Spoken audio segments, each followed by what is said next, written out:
2,418,609 kwa ajili ya huduma nchini. Mheshimiwa Spika, huduma za ukunga, serikali kupitia wizara imeweza kuwawezesha watumishi 12,000 kuweza kutoa huduma za STAR zenye kuzingatia utu, heshima, mawasiliano, mila na desturi zetu. Aidha, madawati 400 tumeyafungua ili kusikiliza na kupokea changamoto na kuzifanyia kazi. Mheshimiwa Spika, kuhusu rasilimali katika sekta ya afya nilikwisha kusema, na tukiangalia ukurasa wa 151 tumetoa maelezo zaidi. Mheshimiwa Spika, wizara pia imeendelea kutoa ufadhili wa Samia Health Superalization Program na tumefanya vizuri. Ninaomba turejee ukurasa wa 153 kwa sababu nilishatoa maelezo hapo awali. Mheshimiwa Spika, katika kuimarisha ubora na ufanisi wa utoaji huduma na kupunguza gharama za matibabu kwa wagonjwa na muda wa kupata huduma, wizara imesimika mfumo wa afya wa Electronic Health Management Information System katika hospitali zote za rufaa mikoa 28, na hata hivyo Mheshimiwa Spika, tunataka sasa tuende mpaka kwenye hospitali zote za kanda ili kufanya udhibiti wa kutosha. Mheshimiwa Spika, kwenye eneo la tathmini tumeendelea kufanya vizuri. Naomba waheshimiwa wabunge waangalie ukurasa wa 157 wa kitabu changu kwa sababu hata tumefanikiwa kuunda timu ya wataalamu 126 wa kufanya kazi hiyo. Mheshimiwa Spika, ugharamiaji wa huduma za afya tumeendelea kufanya vizuri katika kipindi cha mwaka 2024-2025. Mheshimiwa Spika, shilingi trilioni 2.54 kutoka wizara zote za kisekta zinazotekeleza afua za afya ziliweza kupatikana ukilinganisha na shilingi trilioni 2.66 ambazo zilitengwa katika mwaka wa fedha 2023-2024. Mheshimiwa Spika, hapo pia kiasi cha shilingi bilioni 183.2 sawa na 91.6% kimetolewa kwa ajili ya ununuzi wa ugomboaji na utunzaji na usambazaji wa dawa, vifaa tiba na vitendanishi. Mheshimiwa Spika, katika kukabiliana na athari zinazotokana na mabadiliko ya sera za kimataifa katika kufadhili sekta ya afya, wizara kwa kushirikiana na ofisi ya Waziri Mkuu imefanya tathmini ya namna ya kukabiliana na changamoto ya athari hizo kwa kutenga kiasi cha fedha bilioni 202 kwa ajili ya kutumika katika kipindi cha mwezi Machi hadi mwezi Juni. Kati ya fedha hizo kiasi cha bilioni 141.9 kimetolewa kwa ajili ya ununuzi wa dawa za ARVs na bidhaa za kifua kikuu na malaria. Aidha, serikali imeongeza bajeti ya dawa kwa mwaka huu wa fedha kutoka shilingi bilioni 200 2024-2025 hadi bilioni 300 kwa mwaka wa fedha 2025-2026. Ongezeko hilo litawezesha ununuzi wa dawa za ARVs pamoja na dawa nyingine. Mheshimiwa Spika, hapa naomba kulijulisha bunge lako tukufu kuwa serikali imejipanga kweli kweli kuhakikisha dawa hizo muhimu zinaendelea kupatikana kwa wananchi katika vituo vyote vya kutolea huduma za afya kama kawaida bila kuwa na mabadiliko yoyote. Miradi ya maendeleo. Mheshimiwa Spika, miradi ifuatayo ya ujenzi imefikia zaidi ya 80%. Jengo la huduma ya afya ya uzazi, mama na mtoto katika hospitali ya rufaa ya mkoa wa Simiyu, jengo la wagonjwa nje katika hospitali ya rufaa ya mkoa wa Lindi na Mtwara na hospitali ya mkoa wa Mara awamu ya 4. Mheshimiwa Spika, jengo jingine la huduma ya uzazi, mama na mtoto katika hospitali ya rufaa ya mkoa wa Katavi, jengo la kutolea huduma za wagonjwa nje awamu ya 2 katika hospitali ya rufaa ya Ruvuma, jengo la saratani katika hospitali ya Benjamin Mkapa nalo limefikia 60% na kuelekea 80%.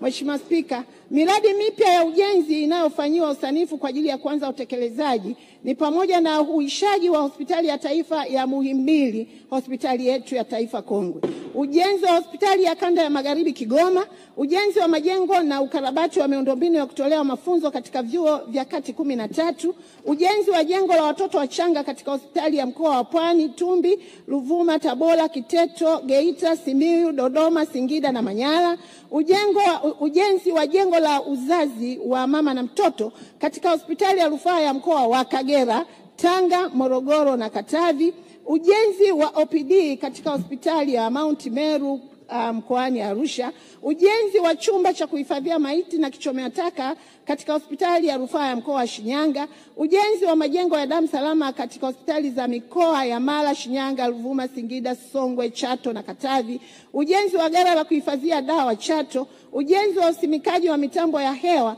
katika hospitali zote za rufaa katika nchi yetu ya Tanzania, ujenzi na usimikaji wa vifaa katika wodi za watoto wachanga kwenye hospitali za rufaa za Tumbi, Songwe, Tabora, Geita, Simiyu, Dodoma, Singida, Manyara, na ujenzi wa maternity complex katika hospitali ya rufaa ya Kagera. Lakini vile vile, Mheshimiwa Spika, tutaendelea na ujenzi wa hospitali maalum katika mkoa wa Kagera na hospitali ya tiba shufaa katika mkoa wa Tabora Nzega.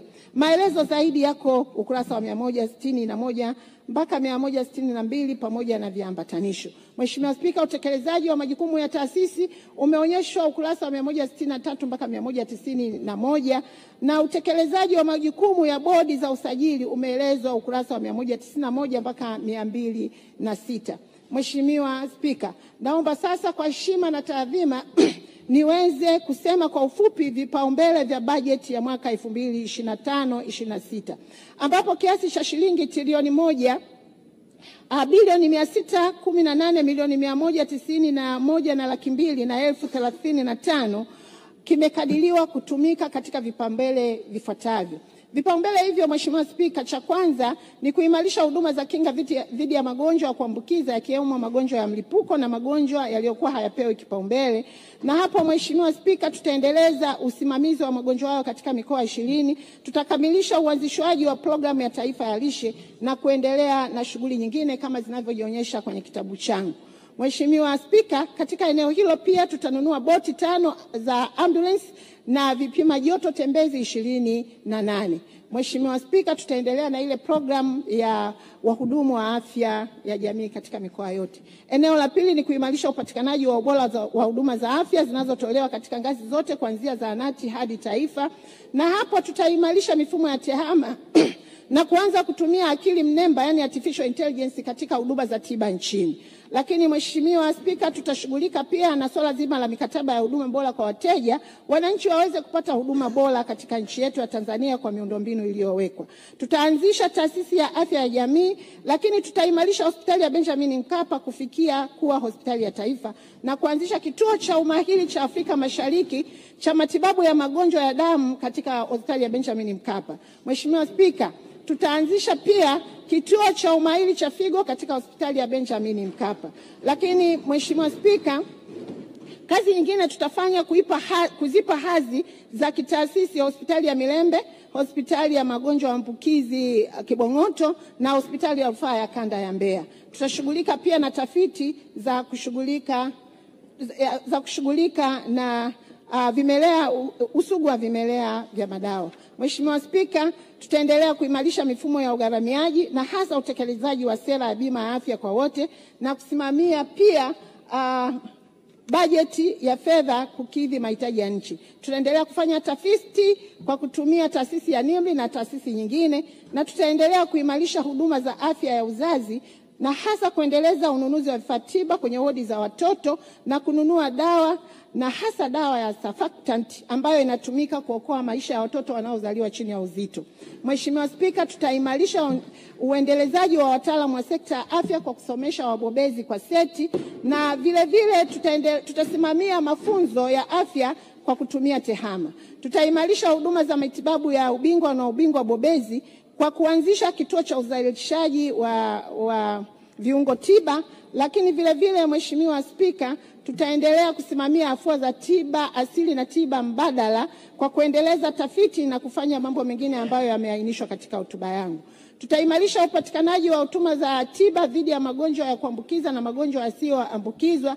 Na hapa, Mheshimiwa Spika, serikali imejipanga kufufua kiwanda cha Tanzania Pharmaceutical Industry cha Arusha ili kiweze kuzalisha ARVs, lakini tutaanzisha viwanda vingine tutaanzisha viwanda vya chanjo na viwanda vingine vya ARVs kwa kushirikiana na wawekezaji na pia chanjo za hepatitis.